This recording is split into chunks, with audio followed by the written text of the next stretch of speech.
at 6:32. I'll let Alex take a roll call. Kevin Whitney. Dan Haynes. Eric, Emma can you hear Hans. me? Can you hear me? Yes, we heard you. Okay. I'm not computer good. It's all right. Paul Slowey. Yep. Bo Harbin. Present. Chuck Feisley. Here. Paul Dries. Lori Comfort. Here. Wendy Miller. Here. Amy Bertini. Here. And Ann Swisser. Here. I see we have a guest in the audience. Eddie Velazquez, would you mind introducing yourself and say what application you're associated with? Oh, reporter from the Cortland Voice. Yes. Okay. Everybody have a chance to review the meeting minutes from the May meeting. Can I get a motion to accept the meeting minutes? I'll make a motion to accept the minutes. Lori, I'll second it, Amy. Amy? Yep. All in favor? Any objections or clarifications? Aye. Aye. Aye. Aye. Aye.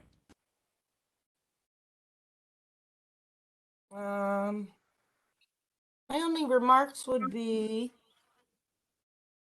that we talked about the comp plan for the county comp plan, and I was wondering if, and we had mentioned some of the planning board members getting involved in that. Is that something that maybe the executive committee would work on, or would we maybe get volunteers from some of our members? Yeah, so we're in the very preliminary phases of just preparing the grant applications themselves. So we'll be discussing more of the involved parties probably closer toward the end of the year, beginning of next year. And the biggest update is, I think last month I talked about doing the ARC grant application with the Southern Tier 8 board out of the Southern Tier area. And we're also going to be partnering with the Central New York board out of Syracuse. They're going to fill out a CFA grant applications for local government simultaneously. So hopefully they'll be able to partner together and be a very minimal cost, if any, for the county. So we're just busy with those grant applications right now, working with those two boards. So once that gets a little bit farther along and we get some solid awards for the grant applications, then we'll be kind of getting into the thick of both an RFP for a consultant to aid us in the process, because it's going to be a lot of work, and we don't have a large enough staff to really take that on.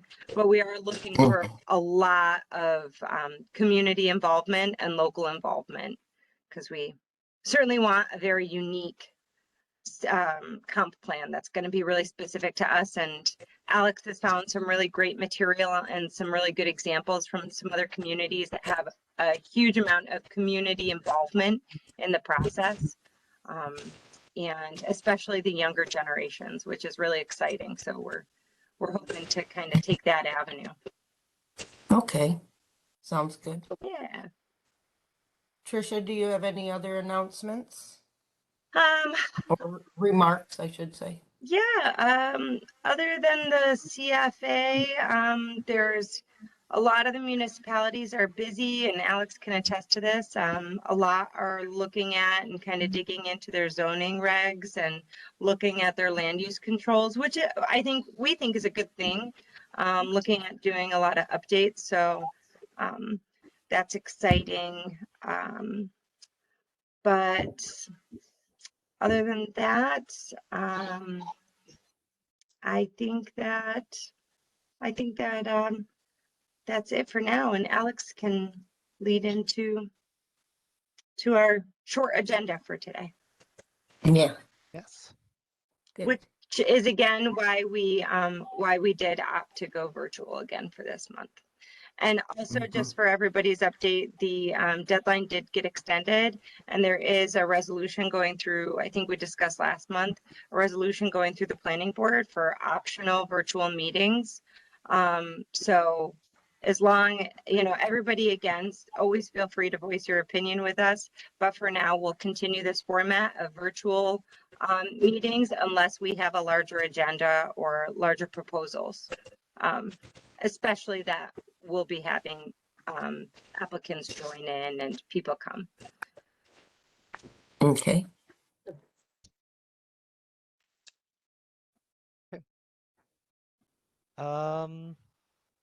The first of two is from the city. So it's a zoning text amendment review for the purpose of clarifying several items and amending a variety of minor zoning regulations. A lot of this should be familiar from when we reviewed in October. I'd say about half of it is similar, if not the same. The other half is completely new stuff. So they divided it up into 5 smaller amendments. I just kind of put them together for our report review here because they're all smaller. So the first one, corrections, is kind of the biggest of them. And it also has the most similarities to the previous one that we looked at. So it's removing confusing categories in the allowable use tables, removes district designations that don't exist, allows food trucks and taxi cabs as principal uses, removes references to specific districts in the definition for ancillary parking, allows ground-mounted solar units in GI districts by special use permit, which is in conformance with their solar law, permits approvals for more than one type of sign per facade from the Planning Commission and a special permit to the Zoning Board of Appeals and a variance. Rename certificate of appropriateness to approval of historic commission, clarifies how sign height is measured, and corrects some other smaller things. And the full text is connected if you want to see that.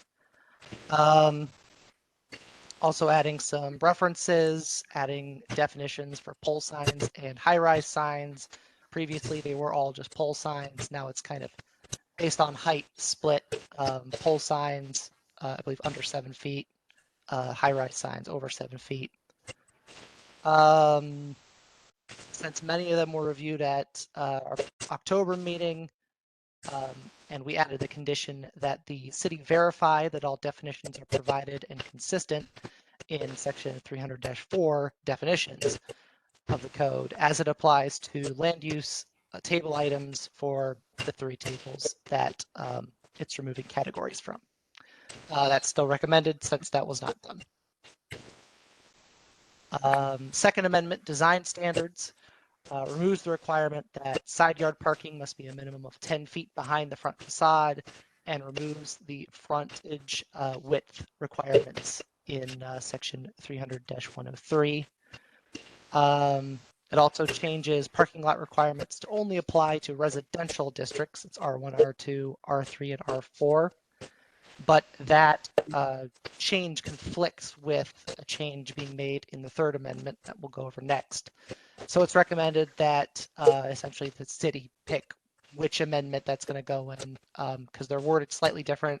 They do roughly the same thing, but just pick one of them. The Third Amendment, parking, removes the parking maximum requirement. It requires that you can only have 110% of the minimum. Removes the rental non-owner occupied descriptor for single-family dwellings. Exempts single-family dwellings from the requirement that parking spaces need to be designed to permit entry and exit without moving any other vehicle. You have some of the narrower they call driveways, narrower driveways in the city so people can park behind each other. Space allows off-street parking to be legally non-conforming indefinitely. So previously it was 2 years. You were going to be legally non-conforming for 2 years. Then after that, you lost your legal non-conforming status. You had to update with the time. Now it's indefinitely, like the vast majority of other grandfather clauses. It also changed parking lot requirements to not apply to GB1, GB2, neighborhood business, and PO districts. But that's the thing that conflicts with the previous one. Design standards changed it to only residential. Parking changed it to not apply to other things. So essentially does the same thing, but does it in different ways. Fourth Amendment signs intends to correct a discrepancy between two different sections, excuse me, the political campaign signs section and the ground signs section. Since most political signs are ground signs, there's a conflict because one only allows one sign per lot, the other allows two. So it's recommended that they choose one to solve the discrepancy.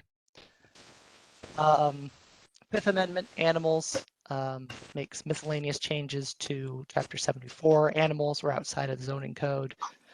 The amendment would require the harboring of dogs or cats to be allowed only by permit from the Common Council of the city. And it should be noted that the definition of animal harboring is the keeping of more than 3 dogs or more than 4 cats, except for the sale of animals in commercial pet stores and shelters. That's the intended way they're going to enforce it. Basically, if you have more than 3 dogs or more than 4 cats, then you will need this this permit from the Common Council. Can I just ask a question right there, since you're on that sentence? Yes. What if I have 3 dogs and 4 cats? Or what if I have 2 dogs and 4 cats? I believe. Let's see how it's It worded. seems like it's saying that dogs and cats cannot live together fundamentally in the city of Cortland. That's a good point. I didn't catch that. Now, I know Ghostbusters led us to believe that dogs and cats cannot live together, but I don't think that's the intent of Cortland City Code. No, I don't think that was the intent. Well, It's pretty specific. How do they Yes. 3 identify? dogs, 4 cats. yes. Well, that definition was existing. It's just using that definition to have this permit. Just- I have a question. Do we know what the cost of this is going to be to get this permit? It did not say in the text. I don't think he And- submitted a fee schedule to us. No. And is this the way it is right now, or is this something that they're going to? And are they making this change to it? Because I'm just wondering, like some people might not be aware of this. Right. Yeah, and it would be new. It's not the way it is now. So people that have pets, say they have 4 dogs, are they going to have to get this permit, or are they going to be grandfathered in, so to speak? Do we know? I don't know that actually. I'm not sure Okay. of that. I'm not sure if that gets grandfathered or not. Yeah, I don't know. Okay. I'm not informed enough to make a guess. And then the last thing that this amendment would do would require all lofts and coops to be constructed to prevent fowl from running at large. So this is, all of these amendments are considered type 1 actions under seeker because it would change the allowable uses in a zoning district affecting more than 25 acres. City should therefore complete a full environmental assessment form. So staff recommendations are that the city verify that all definitions are provided and consistent in section 300-4 of the code as it applies to land use table items for tables 313, 22, and 30. That section 384 parking area location layout design of the code is amended in either the design standards amendment or the parking amendment. That the city changed the sign amendment to resolve the potential discrepancy between section 300-113 and 114 in compliance with seeker. Can I get a motion to accept staff's recommendations? I'll make the motion. And second? This is Wendy. I'll second it. second. Thank you. Anybody want to maybe make an amendment to that for that animal to be not so ambiguous, or We could, yes. yeah, I agree. I think that was a really good point about the inclusion of cats and dogs, what they mean specifically by that. And I think that we can also talk to Bob Ray. Even if we don't have anything in here, we can talk to him about the grandfathering or what the requirements are, or we can make another addition in the notes here to clarifying for individuals, a little clarification for individuals that currently exceed these limits. And I'll make sure when we find that out to send that to you guys and maybe come up with a game plan on how to inform people about it. Thank you. So Alex, Okay. so this existing non-conforming lot uses and structures, that's all taken out, so there is no pre-existing uses allowed. Am I reading that correctly? Section 300-121. Is that in parking? No, layout. Yeah, parking area layout and design. But it Yeah. talks about so this is only for, it's for parking, or is it for non-conforming uses in general in a district? For non-conforming parking specifically. Parking It's under the parking Okay, what's that called article. okay. Thank you. So I I have had a a couple. number. Oh, Go You ahead, Chuck. I Go got a first, whole though. bunch You of start. questions. You go for it.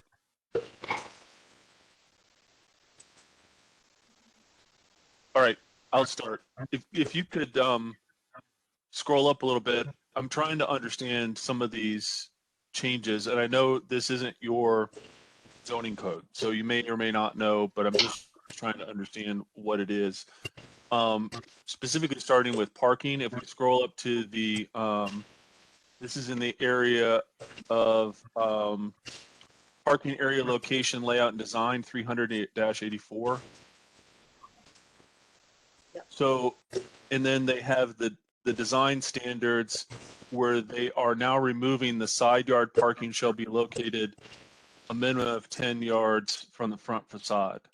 So what, as I'm reading this now says that parking lots are allowed all the way up to essentially the street on residential properties. You don't have to push parking back. Let me see here. Try to remember back to when I was reviewing this. If I'm remembering correctly, I believe there was another section. I think side yard parking.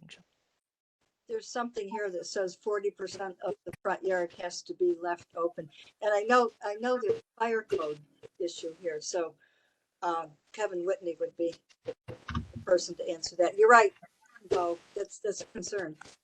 Yes, I believe they would be able to go up to the. Oh, hold on, I got to look up their code for a second because I remember that there was something else in there that basically I could be thinking of something else. This would only apply to residential. Might be thinking about something else. Yeah, because they added the residential districts. And replaced that instead of saying shall not apply to GB1, they've now replaced it to say in residential districts. Right. Right. Okay. Yes. Okay. So, yeah, I believe they could go up to the front facade then. Yeah, they just still can't be in the front yard.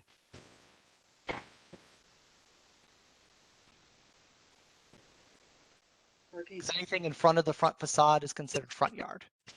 So they can't be in the front yard. They'd have to be in the side yard or the rear. So what you're saying is the side yard no longer has to be 10 feet back for the parking. It can be right equal with the front of the building. Whereas now it's going to be 10 feet back from the front yard start, right? Yes. And this would only apply to residential. Yeah, I don't know if I like that or not, but I guess I have some issue. Like, I guess I didn't pay attention when it came back in October with the whole idea of no maximums. Alex, you may have talked to a friend today who called, and somebody else did too, and Bob Ray. This sounds like something that the landlords around the college are pushing for, so they can put as much parking as they want on single-family houses. There's already somebody that basically wiped out their whole backyard for more parking, so they can jam in more cars in the back of these lots. And I think that's a problem. Not only that area, I know they're doing it on Tompkins Street for a couple places. One guy wanted to have more. So they can put every student, every bedroom wants an apartment wants a car when it's a student apartment. You take that away, and you're really screwing up the neighborhoods if you get rid of those maximums. So I think, maybe I missed it last time, but I think it's a problem for the city to do that. It sounds like something specifically written by some student landlords so they could put more cars in the backyards and in the yards of all the houses up and around the college. So I think there's a problem with that change of getting rid of the maximums, a serious change, because people are already starting to take advantage of it even without it being in the ordinance yet. And I think that sounds like something written by some of the landlords up there. I know it was a problem in Tompkins, three of the guys wanted to have more. I know there's a guy already doing it up there around several streets in the college area. Now, I don't live there, but I think it's going to be a major detriment to some of those people who want to keep their houses up there and not be student housing, and what it's going to cause in the neighborhoods. So maybe I didn't catch it last time. That's what it was doing, but it's definitely, there could be other max. It doesn't have to be 110% and be an odd number. They could still have a maximum like 3 for residential or something, whatever they want to make it for single family per dwelling or something. Just to eliminate it, I think you're going to find a lot more parking up there. I know they have limits on lot coverage, but Yeah. that may not be enough to cover it or not. I don't know. Or maybe they could put something in about having to handle stormwater runoff on site or landscape or something. But all I know right now, I think may be a problem if they go through with this. I did have someone call today towards the end of the day after Trish, you left. And she was very concerned about this. Chuck, certainly lot coverage would play into it because you know if they're gonna park in a lot in the back. I don't know what kind of coverage they'll put, if it's gonna be impervious or not, but that needs to be clarified as well, because it really could exceed the lot coverage restriction.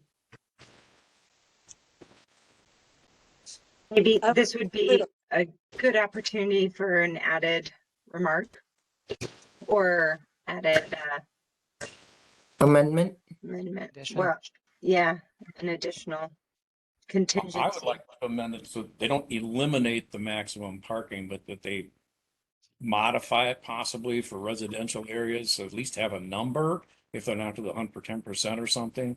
And I don't know what that number would be. Because some people want 3 cars in their yards. And I think it also applies to that not moving the cars around thing. That was another part of the code for parking. I think that's also a student housing thing. Because they think they want to be able to back one car against the other to count those as parking spots. So I think at least the maximum, I would think they should look at keeping a maximum of some sort in there. and like to offer an amendment if I could, that it not be eliminated and they come up with some other, I don't know, amendment to our recommendations, that come up with some other method to handle excess parking in residential neighborhoods. Okay, Second, Chuck, Chuck. I'll take that as a motion. Yeah, is that a second from Bo? Absolutely. Okay. So, did you get the wording and, It's being recorded, so I'll be able to get the wording he said and craft that. okay? Is that all in favor at this point? All in Just- favor? Can Oh. I just verify really quick? I want to make sure that we have a total understanding and if anybody has any other suggestions. But it sounds like we'll be recommending that they do not completely eliminate the maximum number of parking spaces allowable, but that they maybe like reevaluate alternative options such as increasing the allowable spaces per dwelling unit. Yeah, something like that. I don't know what it would be, but I just totally eliminate it, I think is not a good idea. And we Right. should explore other options and whether it's just residential or not, but in general, I think they shouldn't just eliminate it because it's a bad calculation. I think they need to keep something in place. So, yeah.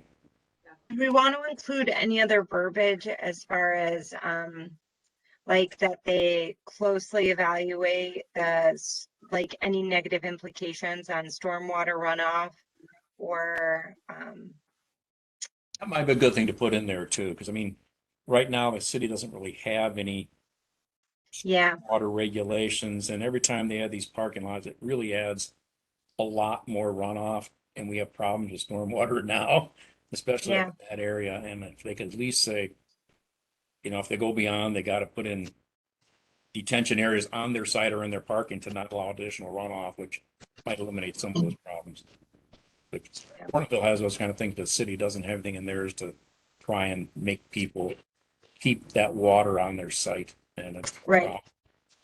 Maybe we could even put some like stricter verbiage in there, like the, you know, that they must, they're like, there must not be any, you know, maybe we'll just kind of try to keep that, like no negative additional runoff from implications. the site or something, and with two Mhm. cars allow, I don't know, something. It'd be hard to do, but they can do it. Yeah, Something about while maintaining the maximum allowable lot coverage in there also? Yeah, Well, I don't think it affects lot coverage. I mean, that's a different issue, and they would have to get a variance to go beyond the lot coverage anyhow, I would think. Yes, that's a different section. Yeah. Okay.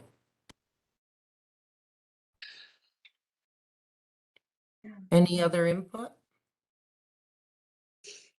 Not on the motion that's in front of us. I do have other questions before we get to the full.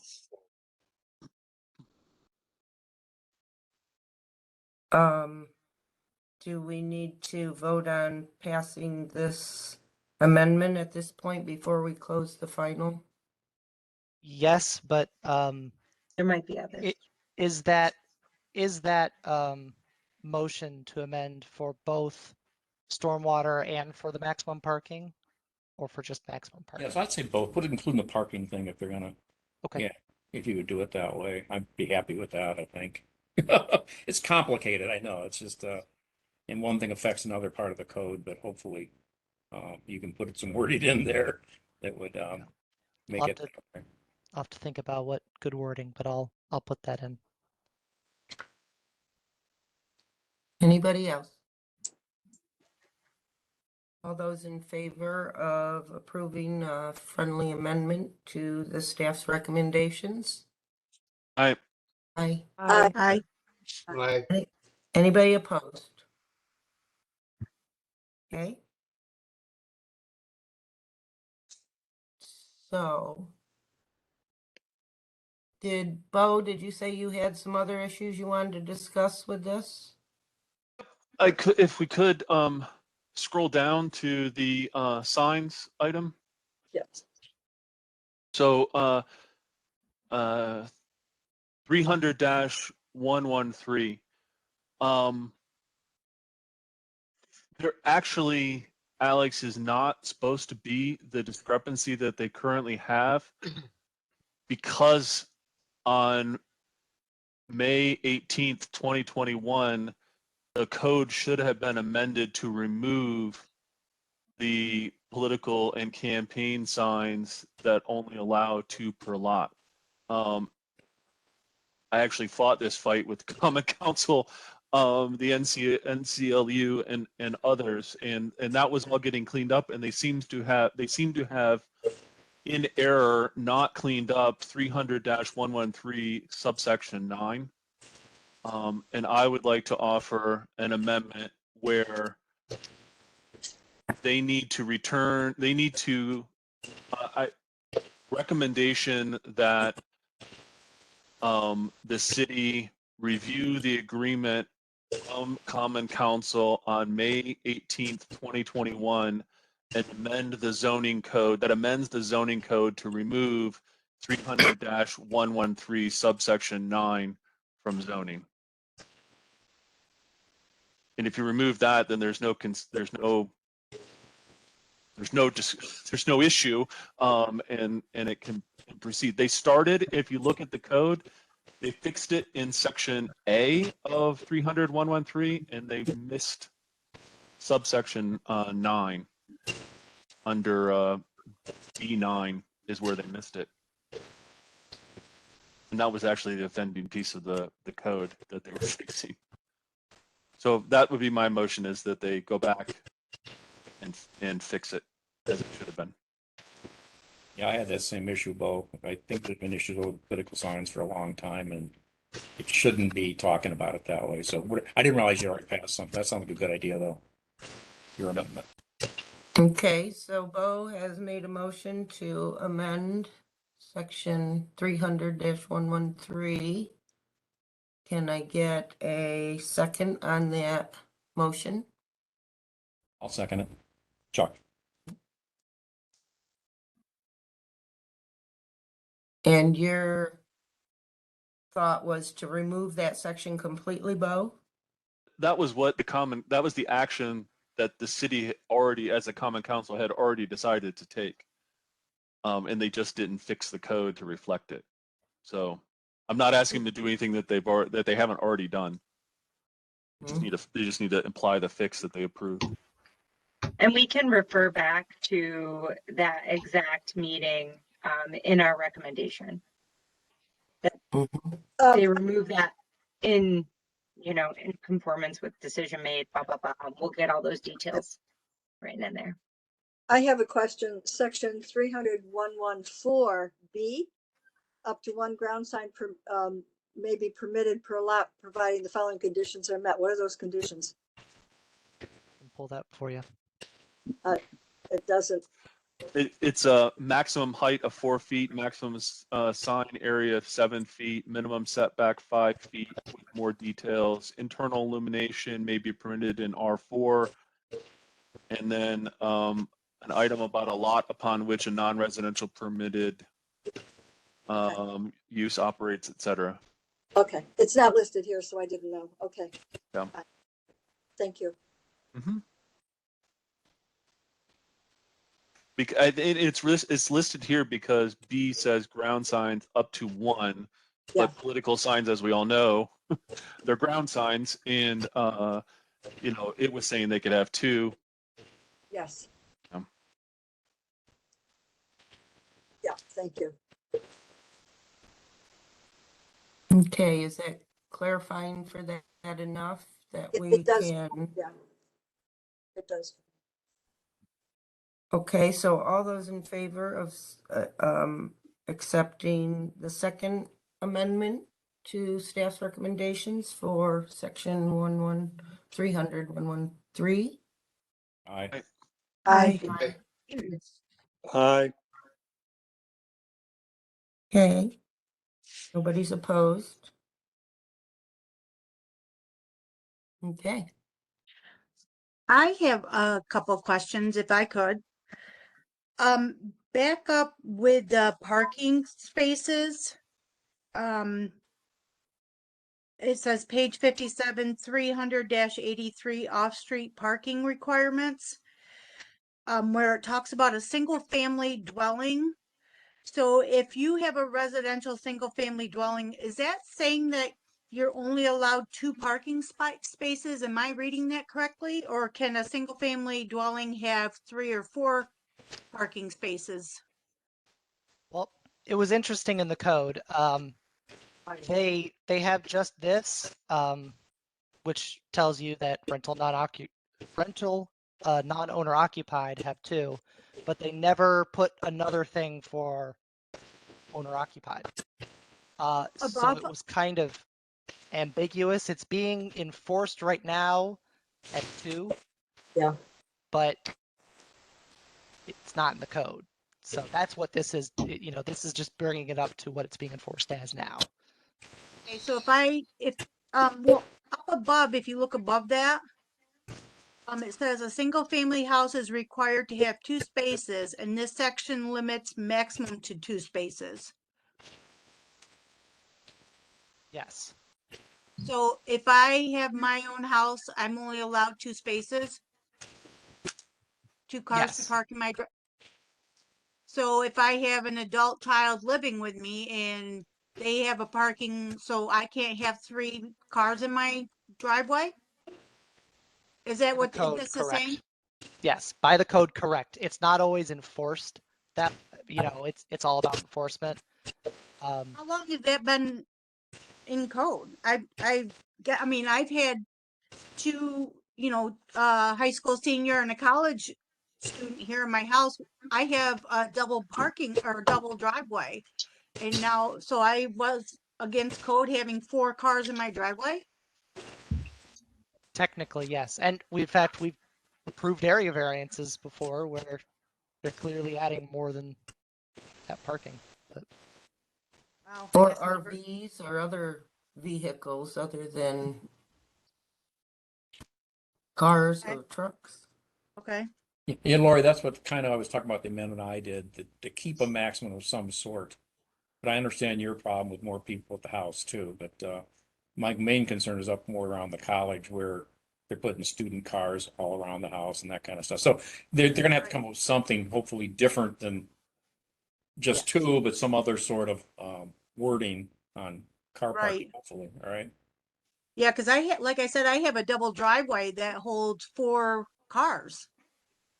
And it's been like that since I bought the house back 28 years ago. And wow, I guess I didn't realize that. Well, I think you'd probably be grandfathered in any house if it was that way, but I don't really know how they enforce it. Right, So, yeah. Yeah. Wow, okay. I was just worried about the new ones being built more than that, okay? Right. Yeah, no, definitely. It's good to know though, because I know, other people that have more than 2 cars in a driveway. Okay. Thank you. I don't like that. Amy, do you So- have any idea, does this come up very What? often? Do you Pardon know? me? Do you know if that used to come up very often, or I'm surprised that No, the only thing we were concerned about was lot coverage and not parking in the front yard for fire protection. That never came up when I was there. No, and I don't. I think these I don't- maximums didn't come in until like 2019 when they changed the code. And I We and I didn't don't. have that before that, I don't think. I believe you're right. Yeah, because that table down there is maximum or minimums. So you have to have at least that many. Yeah. But then with the maximum, then it creates that cap at the top. So it's probably new. It's I think pretty- you're When they right. I wrote the think it was code about 2019. 3 or 4 years ago, they Yeah. did a whole bunch of Yes. changes and Yeah. that maximum yeah. was added at that time.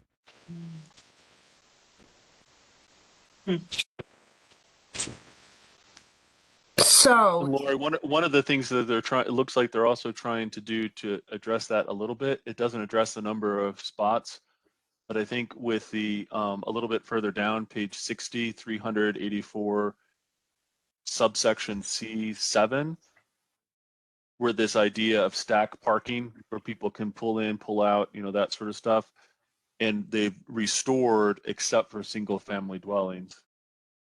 Where people have the ability to, okay, you got to pull in, you're all in, like my driveway's all in a line, and so the cars all have to kind of stack. But we can back in and back out because technically we were in violation. Yeah. Based on the code. And we didn't have that restriction back then. You had to be able to pull in and out without other cars moving. Okay, Right. which we do, so that's good at least.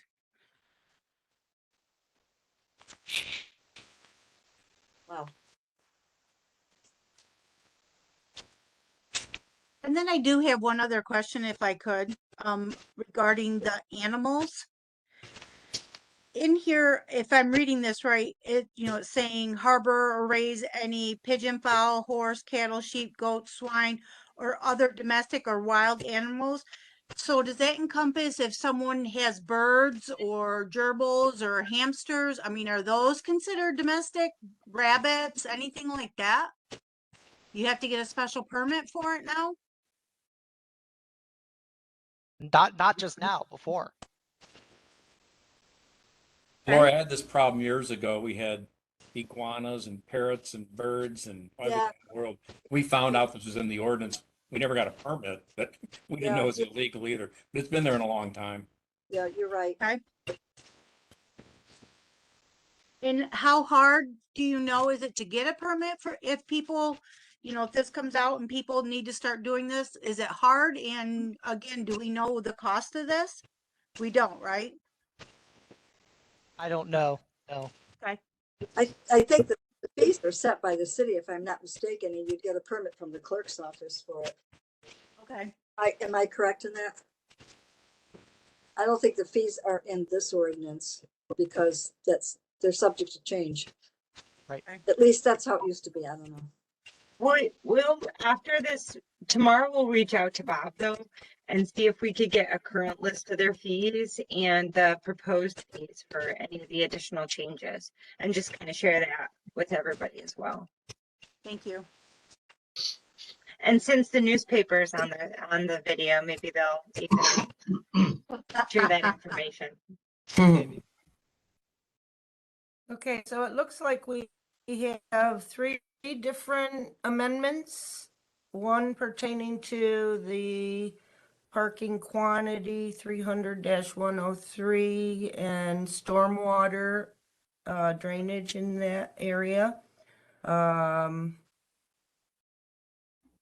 Animal amendment and the rental sign amendment. I don't think we had an animal It amendment. wasn't rental, it was political signs that. Political, okay, yeah. Shouldn't be. I wrote a note, 300-8384. What was that pertaining to? 300-8384, parking layout and design. Okay, that's the parking there. Yeah. To not remove the maximum. Okay, Bo, I thought Bo had made a amendment earlier about the clarifying the animals, or was that something you were going to discuss or approach them about? Not an amendment? Yeah, I think it was something we were gonna approach them about, not an amendment. We could obviously do an amendment if you'd like, but Lori, to your question, the city's current fee for exotic animals is $5. New permit applications must be approved by Common Council. Okay. I posted into the chat the link to the dogs and exotic pets page that has that information. Okay, thank you, Bo. You're welcome. Hey, any other comments about the, I had a couple of questions more for Alex than changes or anything. I just want to make sure I understood what we're talking about. At the beginning of your analysis, you just said, if I read it right, it says at the very beginning, table 313, 322, 330, it says eliminate all categories. What do you mean by that? Last time, I think in October, you're just eliminating like residential versus commercial. Is that what you mean? You're not mean all the categories, you just mean just those terms at the top. Yes. So same as it was back in October on that one. Okay. And the other thing, which as you scroll down through there again, I guess one thing I don't understand, if you could explain to me, because I deal with this on occasion, on what page of your stuff it's on, where you talk about it shows a sketch and shows build to zone. Where they show the building. I don't understand how that works, I guess. And I thought I could figure it out, and I couldn't. So it says it's a nebulous thing that varies depending on zone or something. And it says build to zone. I'm assuming that means the front of the building has to be a certain place close within there's a setback limit, but Right. there's no maximum setback. Is there anywhere? So how do you have that build to zone? Yeah, are there maximums? There's frontage? minimums. There's minimum like 25-foot setback, that kind of stuff. I didn't see a maximum anywhere. So how do you determine that zone? I guess maybe that's where I'm confused. Yeah, here.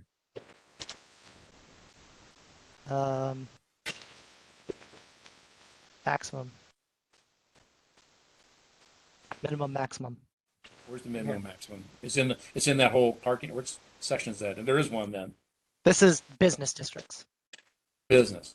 Just click Okay, so it only business. applies to business then? It's not for residential and all the others? It could be. I clicked on business. Okay. Let's see, residential.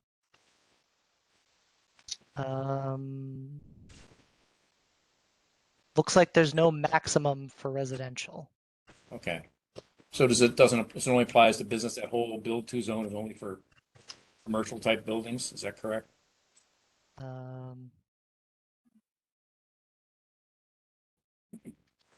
That's what it looks like, yeah.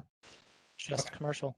All right, that's not a problem. As long as they have maximum, and so we're not worried about the residential. Okay, that's fine. I wasn't sure. I couldn't, because it's only residential I was looking at. So that's why I didn't see the maximum. All right. Yep.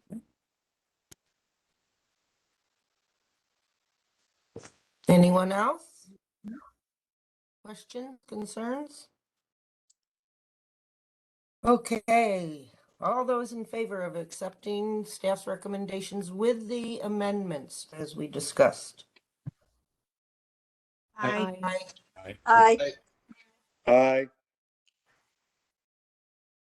Anybody opposed? Okay. I think we got it. Right.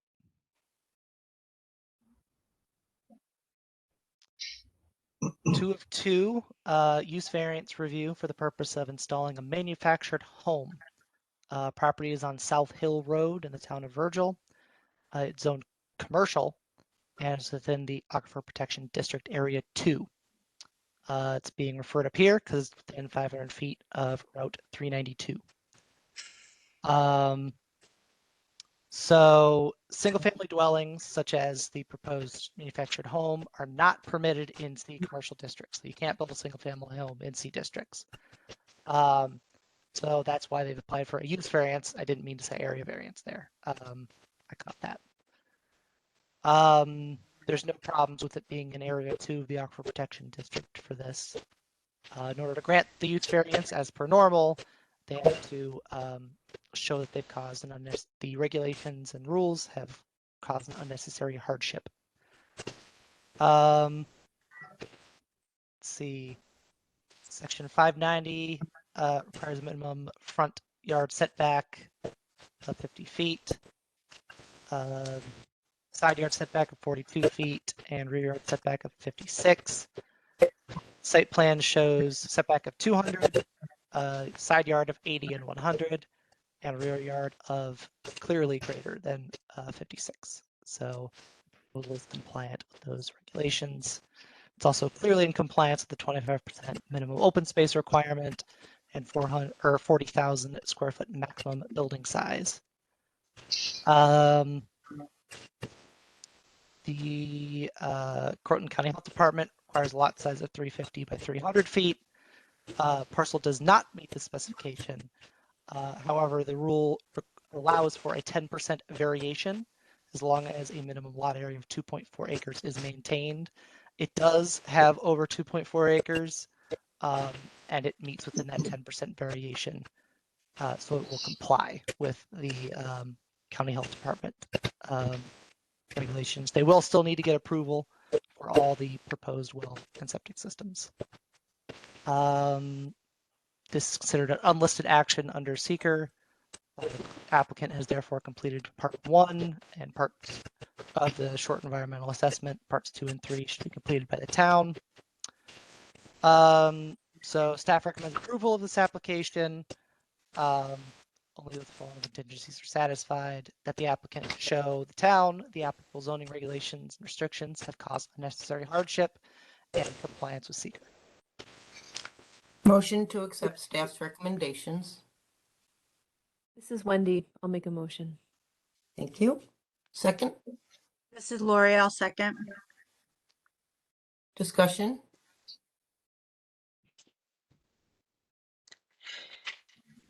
I looked at the overall map showing aerial, and it appears that the commercial is one lot to the north, which hits up onto 392, is it? This first lot is a commercial, but then, oh, maybe the second lot too. And then the third lot going south is where residential. Yes. To the south is residential. And it appears to me these are all residential houses around it. Oh, I mean, that lot in the front is not that's my lot. That's where I'm building my Oh. grocery store. We That house reviewed been this the gone other for- month. It's been gone for 4 years. So that's a vacant lot. It is right now until I build my store in there. So behind this, to the south of the lot in question, isn't there a big development right there? Housing development? No, no, there's a single house up that road. Yeah, further up the hill, there's that development Greek Peak done many, many years ago. You're right. Traverse Road in South Hill. Mm-hmm. So, I mean, it's very close to a residential district. It's just one lot off. But, Right across the street from another house too, yeah. right, Right. it does look pretty residentially around that area to me by looking at it, but Is it contiguous to a residential district? I'm having a hard time figuring this out. Yes. Yes. yes. I Both would, to the south and the west. Across the street. See the bottom map, look, Amy, the yellow versus the blue? yeah, and The that's, yellow is all residential there. I don't know if this is appropriate, but I'd make the recommendation that they incorporate that. It's not spot zoning, that they would incorporate it into the residential district. Then they don't need a use variance. Is that something doable? I don't know. I mean, Well, I mean, I don't know what hardship they have to prove. You know how I am with use variances. I don't think they should happen. I don't know. Yeah, I don't know personally. I guess I talked to the guys from Virgil. I assume they did no residential in the business because they wanted that whole corridor to be a business zone for businesses. So I'll leave it up to, but who Where all knows? that commercial area is. That was to, I think it was promote business down towards the Greek Peak area where it was already at. mm-hmm. And they own the lot right behind it also, the same people. The one that is a residential lot. Okay. Right.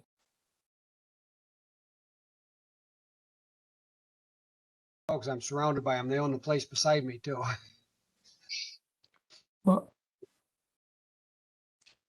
I don't want to really go the route of changing zoning or anything, but I just thought I would throw that out there that residential is very close there, so.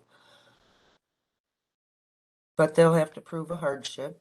Well, that's just it. And it is contiguous to all the residential. I mean, I don't know. Amy, how would you feel about adding a recommendation that the town consider reevaluating Yeah. their zoning Yeah, in that area for that person? yeah. Because I mean, I mean, are they really gonna meet that hardship? I don't know. I really Right. don't know. And that way it kind of leaves the choice in the town's lap, you know, and just Yeah. kind of point out that it is contiguous. And we can follow up with the town. We can talk to them offline and just Yeah. say, well, you know, like you said, use variance, it should be a little bit harder. And if the town, if anybody might have an issue with really, you know, seeing a hardship here, Yeah. it's just another avenue they could take. Yeah. Yeah.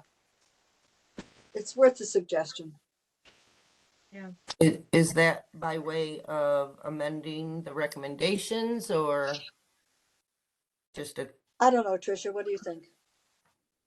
I'm okay with adding the recommendation that they reevaluate their zoning map to possibly include the parcel. What do you think, Alex? Yeah, I'm okay with that.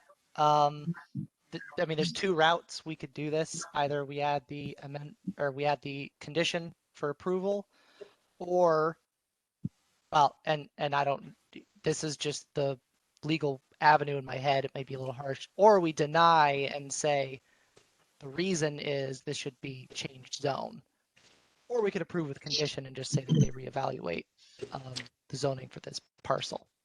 It's not about zoning because it's contiguous, you know. Right. I'm a little nervous when you're talking about rezoning one property though. I mean, that seems pretty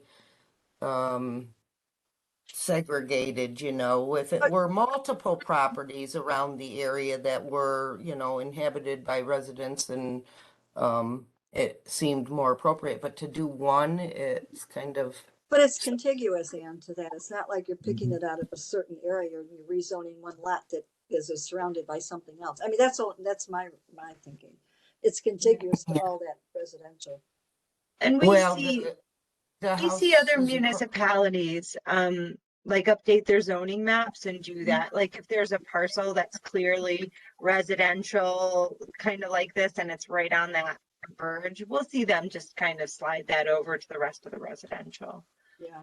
Well, how about the property to the north, south, east, which is definitely a residence that is in the commercial district? I mean, if you're gonna throw one in, why not throw that one in too? Well, Since it already is a residence. That one is the guy's parents' house, and that's been there for Right. Yeah. forever. Probably So- I've grandfathered. been around. So maybe we could just make a recommendation that they reevaluate their zoning map for this area specifically. Right, not specify one property in Yeah. itself. Yeah. Yeah, yeah. Yeah. And that way then they can kind of use that avenue if they want to for this specific parcel or this specific request, or they can just kind of take that into consideration for several of those parcels. Yes. Yeah, I agree leaving the front north parcel as commercial due to its proximity to the main thoroughfare, you know, it's Yeah. good potential commercial property there with Creek Peak right there. I've already got a building permit there. to build an ice cream store there. I hope it stays Oh. commercial. That's the one, huh? Well, I guess my only question on the discussion is it really up to us to find a possible solution? I mean, I think it's clean the way Alex has written the recommendation, which is they need to prove a hardship because it's use variance. If the town denies it, couldn't they petition the town to review the you know, change the zoning? Is it really on us to come up with different ways that the town could approve a permit? I mean, if the town wants to approve it, they're going to approve it. Mhm. It's just my thought on it. You know, how far do we go down that rabbit hole? You're right, Bo, but I'm not sure that those people on the board would think of that avenue. I don't know. I don't know. Maybe. Well, we've put the bug in, you know, Trish and Alex's ear. When they talk to them, they could say, you know, hey, there is another avenue that you could consider, Yeah. but it's not, you know, a formal recommendation from the planning board. It's just our planners, you know, who know the ins and outs of that. Mhm. Just my thought on it. I believe we've spoken to a couple members of their board as well, so we probably still have their contact. We could get a hold of them. Yeah. Yeah. All right. I mean, we'd be happy to have that conversation and just, we could make them aware, of of our discussion here. And follow through. And we can shoot out an email to everybody as well. We could do that before we shoot out that additional information from the city. Just kind of give you an update. Okay. And Amy, I agree. I mean, I absolutely agree with you that these sorts of variances should have a really high bar. It was always something I wanted to get a close eye on, and it's not, the bar to my mind is never one where I want to do it, therefore it's a hardship. Well, okay, that's not really the intent. Yeah. So I do agree with you. That was the only thing I was eliminating because it puts the whole board on the spot, and they, I was just looking for them to have another avenue. But you're right, Bo. I'm not a proponent of use variances, but again, if they want to talk to them and just throw a bug in their ear, that's fine. I'd prefer it go that way myself too. Okay, that's fine.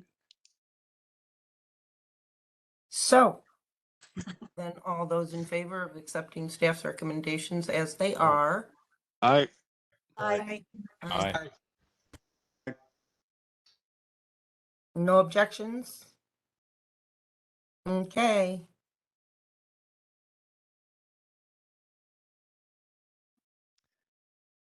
All right, there were 3 returns this month. We had, I believe, 2 area variances and 1 minor subdivision. If you have any questions, I'm happy to answer. I did on the second one for the Dunkin' Donuts area variance. Is the 10 by 10 shed in a grassy area or enclosed, or, is that a fence line behind it? Do you know? I believe it's just on a grassy area. I don't think there's any fencing there. So 2 sheds Trish, beside you're the muted. main building.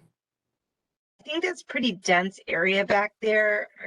Are you familiar with that Dunkin' Donuts right on that corner? I pick my kids up from Barry like every day, so I turn by it, and it's right behind, that corner. It's right off the corner there of that Dunkin' Donuts. They're doing it up by the parking, right? Yeah, but It's up close to the parking. on that right-hand corner. Yeah. So when you come around that drive-through, it's going to be right there. And I think that's grassy area there. It's a really small grassy area. Yep. Mm-hmm. Okay. There's already a shed there. This is going to be shed number 2. That's all I had.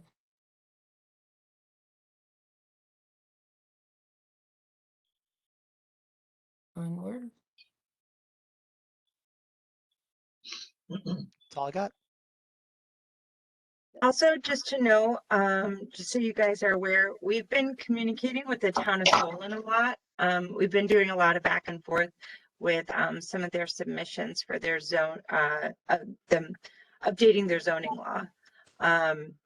So that was originally on the agenda for today, but then we circled back around with some more comments and some things that came from the state during kind of our CRC. So that's back on the agenda for next month, just so you know, but just an update on that in case it comes up. Interesting.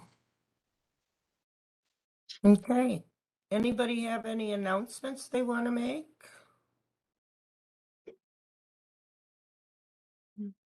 Just our next meeting then will be held July 20th. Okay. Everybody have a great July 4th. Can't Yeah. believe it's July already soon. I know. Yeah.